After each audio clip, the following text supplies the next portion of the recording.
Grabe, sobrang saya ngayong araw dahil ang dami kong blessing na natanggap.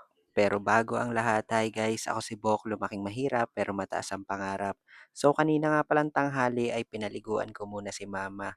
Siyempre, bukod sa pagbibigay ko sa kanila ng pagkain sa umaga at pagpapainom ng gamot, ay ito inaasikaso ko din si mama sa pagpapaligo niya. Nang matapos ako ay umalis nga ako dahil pinapapunta ako ng kamag-anak namin sa may San Francisco.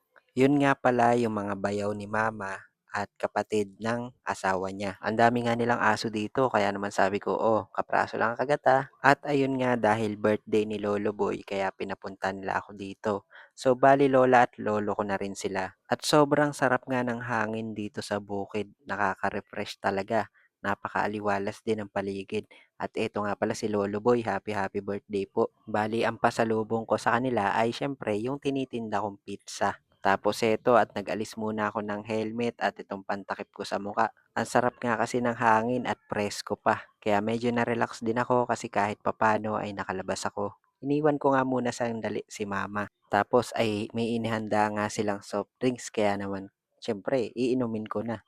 Ang init din kasi ng panahon, saktong-sakto sa pagdating ko. Bali kagaya nga po ng sabi ko kanina, sila po yung mga hipag at bayaw ni mama.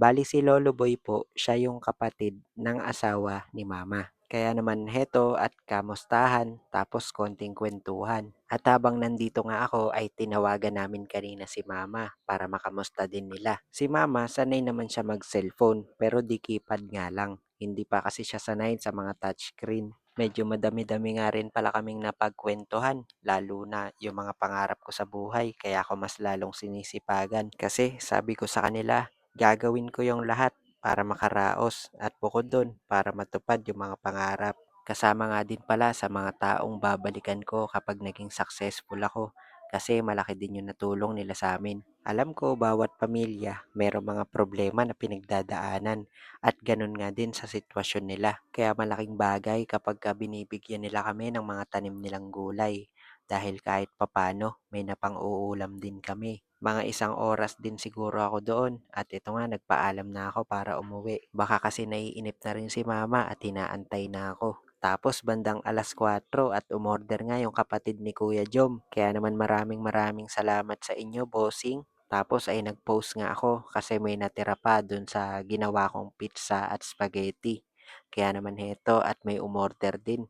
Kaya naman maraming salamat po kay Ma'am Mengay.